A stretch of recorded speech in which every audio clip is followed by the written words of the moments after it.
The goats. Hey. These are goats. The goat. What do I got here? What do I got? Huh?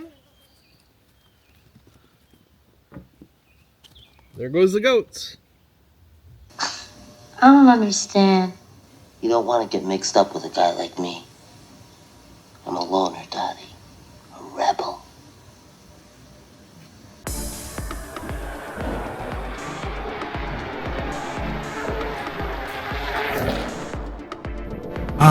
The goat. Where to even start this review?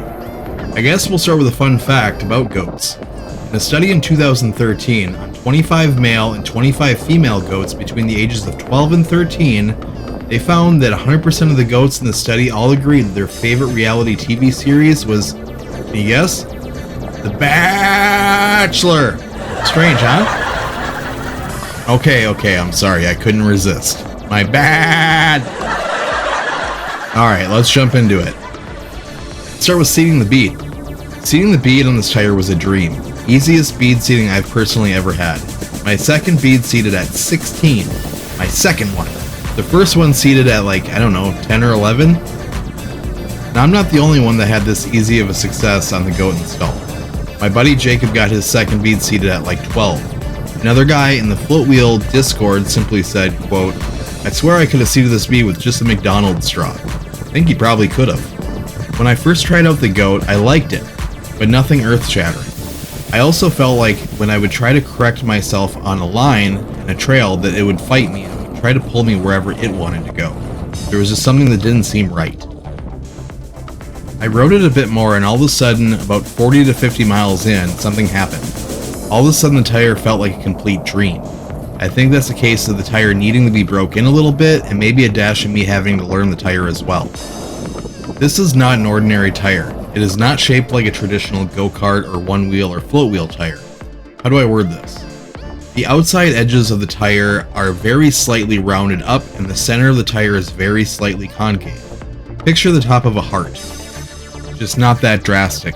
It's subtle, but it is certainly there. Are you following me? A very subtle heart shape is the best way I can verbally visualize it.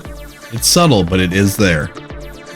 Initially, it felt like maybe it was the shape of the tire that was trying to pull me in that direction while I was trying to trail ride and correct my line. But after that initial 40 miles, it simply didn't do that anymore. I think maybe this was a case where the tire just needed a little break-in period to loosen up and to show its true form in all of its glory. All I knew is that something changed or clicked and I was in floating bliss. On the streets, this tire sets a gold standard of what I want in a tire. I've mentioned in other reviews how I tend to prefer a more carvy and nimble tire. This tire achieves exactly what I'm looking for, but also gives me incredible stability when going in a straight line. I think this is due to that subtle heart shape again that really lets you maintain without the center of the tire forcing you to want to pick one side of the tire or the other. But those outside very slight bulbs of the heart, for a lack of a better term, are subtle enough and soft enough that when I want to carve or turn, it gives it to me and it gives it to me flawlessly. When I'm going into a carve, it feels like the edges allow me to really press into those subtle rounded shapes and get a very comfortable and confident press that I really wish I could describe with words. It feels amazing. My favorite carving tire up to this point has been the Whisper, but the Goat unlocked and it leveled up the feeling of carving to a whole new way. And that it can keep a straight line and stable with zero wobble or jitteriness is simply amazing. It also feels like it absorbs so many cracks and imperfections in the road. Plenty of times it felt damn near like I had suspension on my board. I didn't, but I did have the Goat to soften so many of the blows. Landing off curbs felt very comfortable and stable. Curb nudges felt very comfortable and stable. Bonks felt very comfortable and stable. And then the fact that I could get into an extremely buttery smooth and creamy carve that made me literally say to my tire, how the hell are you doing this? How do you feel this good? Yes, there have been a handful of times that I've talked to my tire. I've never talked to a tire before, but I have talked to the Goat. The sound of the tire on the streets is fairly quiet. I also don't feel the treads on this tire while I'm on the streets, which is another bonus. Clearance on this tire is zero issue at all. I don't feel like it's either too high or too low. It feels just right. Now for off-road riding. Can it live up to how amazing it is on the streets? After that short initial break-in period, or me adjusting to the tire, or the combo of the both, I fell in love. Not just on the streets, but how this tire does on the trails as well. It grabs into the dirt and does exactly what I want it to do. I can easily correct my direction and adjust when I need to. I can also avoid obstacles that I'm wanting to avoid. Bonking over roots and rocks, it feels damn good. It absorbs hard impacts and has a beautiful way of popping me over. I can ride into loose gravel and it holds its ground. It also remains stable again when I want it stable. I can change my line with ease and just continue on. I have a strip of four-wheeler trails a block away from my house that I go to test tires, and where I normally find myself going 15 to 16 miles per hour, on the Goat I was easily going 18 to 19. Partially because of how capable the tire is, and also because of the confidence the Goat has given me.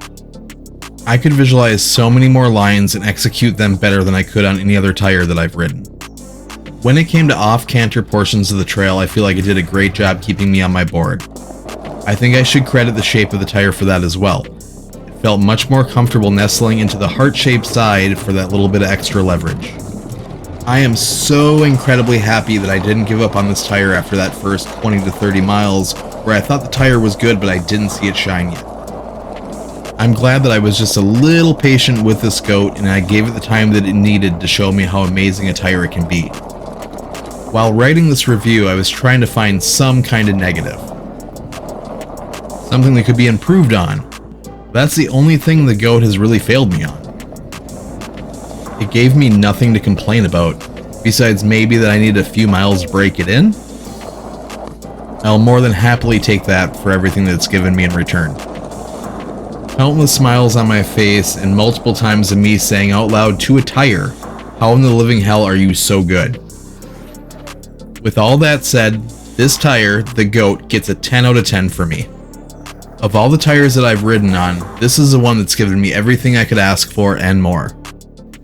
I've been so excited to get this review out to you guys. I've had a lot of people ask me when's the Goat review coming out, and this was definitely one I was excited to get out there.